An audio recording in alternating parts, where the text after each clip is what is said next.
सभी भारतवासियों को मेरा प्यार भरा नमस्कार। मैं आनंद दिवाकर चक्रनारायण। मैं दैनिक वृत्तरत्न सम्राट में जिला प्रतिनिधि करके कार्यरत हूँ। कुछ कविता भी करता हूँ, कुछ लिखन भी करता हूँ। संपूर्ण विश्व में कोरोना की दहशत मची हुई है। सारा विश्व ही इससे तहस-महस हो चुका है। इससे भारत भी छूटा हुआ नहीं है। भारत में कोरोना का संक्रमण बहुत तेज़ी से बढ़ रहा है। यह संक्रमण रोकने के लिए सरकार ने सारे देश में लॉकडाउन लगा रखा है। यह लॉकडाउन लगा रखा है, ये तो एक अच्छी बात है, लेकिन तुरंत लॉकडाउन लगने की वजह से ये देश की जनता जो एक जगह से दूसरे जगह पेट भरने के लिए गई हुई है, वो सैर-बैर हो चुकी है। उनको सभी को अपने घर जाने की पड़ी हुई है। यह सब चित्रण मैं देख रहा था। देखते देखते मेरे मन में विचार आया और मैंने इन सभी करंट इश्यू पर एक कविता लिखी है, वो मैं आपके सामने रख रहा हूँ। ये किसी को पसंद आने के लिए कविता नहीं है, ये मेरे मन में उमड़ी हुई भावना है। अगर आपको अच्छी लगी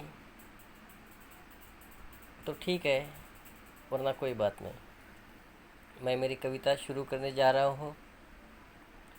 यह एक संवाद पुलिस वाला और एक आम मुसाफिर का है। जो मुसाफिर अपने गांव जाने के लिए पैरों तले चल रहा है, उसके साथ और कुछ मुसाफिर हैं अलग अलग गांव के। उन्हें भी अपने अपने गांव जाना है, लेकिन पुलिस वालों ने देश में लॉकडाउन की वजह से सब डिस्ट्रिक्ट की सीमाएं बंद कर चुकी है और चेक पोस्ट पे पुलिस वालों ने उन्हें रोक लिया है। तो देखिए, पुलिस वाला और एक मुसाफिर का संवाद। कविता का शीर्षक है साहिब हमें गाँव जाने दो। साहिब हमें गाँव जाने दो। पुलिस वाला: ए बाबू, किधर जा रहे हो? पता नहीं, कर्फ्यू लगा है सारे देश में, भारत लॉकडाउन है। मुसाफिर: साहिब, हमें क्या पता, किसे कहते हैं कर्फ्यू, क्या होता है लॉकडाउन। हमारी तो दिहाड़ी बंद हो गई, हमारा रोजी का काम खत्म हुआ, ठेकेदार काम छोड़कर भाग गया, हमें ना घर है ना घाट, कहाँ जाए हम, क्या खाए हम। सोचे, साथियों संग विचार किए, रेल बंद, गाड़ियाँ बंद, निकले गांव तरफ पैरों तले। जब तलक जान है चलते जाएंगे, चलते चलते मर भी गए तो चलते ही रहेंगे। यहाँ भूखमरी से घुट घुट कर मरने से तो अच्छा है ना। पुलिस वाला: ज़्यादा बात मत कर, हमें सरकार का सख्त आदेश है, घर में रहो, घर में बैठो, वरना पिछवाड़े बड़ी पिटाई होगी।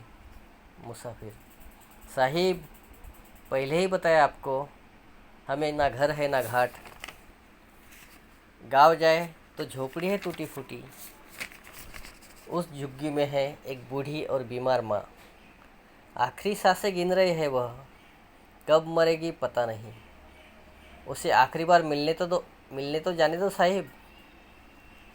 पुलिस वाला: तुझे समझता नहीं क्या, एक बार बोला तो। मुसाफिर: साहिब, जो कुछ दाल चावल और पानी था खत्म हो गया, अब जेब में पैसा भी बचा नहीं कुछ खरीदने के लिए। मंदिरों के सामने खाना मिलता था तो गुजार लेते थे और कुछ दिन, अब मंदिर भी बंद कर दिया आपने। गांव में बीवी राह देख रही है, लगभग साल हुआ उसे मिला नहीं, बहुत साल बाद एक बच्चा हुआ, वह भी भूखमरी का शिकार जैसा, 7वें मास में जन्मा हुआ, अब वह भी साल भर का हुआ होगा। बीवी ने रेडियो पर यह बात सुनी होगी तब से वह भी खाना पानी ले नहीं रही होगी। बच्चे को दूध पिलाएगी कैसे? साहिब, मुझे गाँव जाने दो। पुलिस वाला: अरे बड़ा बेशर्म है तू, तुझे इतना बताने पर भी तू मान नहीं रहा।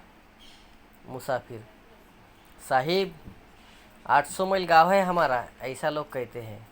मुझे तो 800 तक गिनती भी नहीं आती। रेल से 2 दिन लगते हैं तो गाड़ी से 4 दिन। पैदल चला जाऊंगा तो 21 दिन में पहुंच जाऊंगा।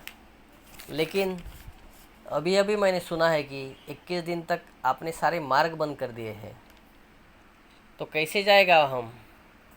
मेरे साथ लगभग 21 साथी हैं, अलग अलग गांव के, अलग अलग कस्बों के, अलग अलग धर्म के, अलग अलग पंथ के, अलग अलग भाषा बोलने वाले, अलग अलग कपड़े पहनने वाले। क्या करेंगे साहिब हम? कहाँ रहेंगे साहिब हम? क्या खाएंगे साहिब हम? पुलिस वाला: अरे बड़ा ही बदतमीज़ है रे तू। सिपाही, पकड़ो इसे, साइड में ले लो ज़रा। मुसाफिर: साहिब, मुझे पकड़ के क्या मिलेगा आपको? मैं तो निरपराध हूँ, इस स्वतंत्र भारत का नागरिक हूँ।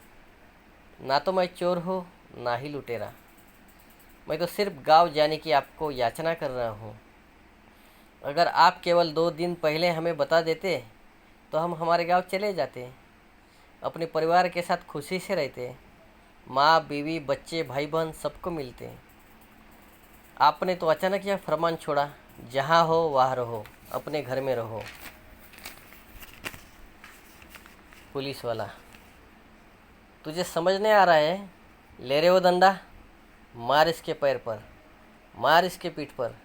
सारे देश में नहीं, विश्व में कोरोना वायरस का युद्ध चल रहा है और तुझे जाने पड़ी है गांव की। मुसाफिर: साहिब, जब तक मुझे समझता है, हम गरीब लोगों को कोरोना से क्या कोई भी रोग या वायरस का कुछ बिगाड़ नहीं सकता।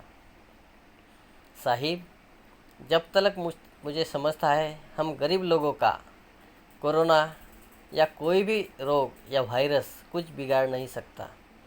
यह रोग तो अमीरों ने लाया हुआ है। अमीर लोग हवाई जहाज़ से सारे विश्व में घूमे और यहाँ कोरोना भारत में आकर छोड़ गए। खुद भी बीमार हुए और दूसरों को भी बीमार कर दिए। 1 से 2, 2 से 4, 4 से 8, 8 से 16 करते करते बहुत सारे लोग कोरोनामय हो गए। अगर पहले ही दिन सरकार ने इन लोगों को अलग किया होता तो आज अपना भारत बंद करने की ज़रूरत नहीं होती। उन कुछ चंद लोगों की वजह से आज 125 करोड़ लोग घर में बैठे हैं, खुद को लॉकडाउन करके। साहिब, यह बहुत बड़ा संकट है, बहुत बड़ी आपत्ति है। इस आपत्ति से बचने के लिए मुझे मेरे गांव जाने दो। अरे सिपाहियों, यह समझ नहीं पा रहा है। इसे इतना मारो कि इसे इसी जगह इसकी माँ, बीवी, बच्चे, बहन, भाई सब याद आए। मुसाफिर: साहिब, मार मार के अगर मैं मर भी गया तो मेरा यह मरा हुआ शरीर मेरे गांव जरूर भेज देना और कहना, गांव जाने की छोटे से कारणवश इस आदमी को शहीद होना पड़ा। साहिब, हमें गांव जाने दो। साहिब, हमें गांव जाने दो। धन्यवाद।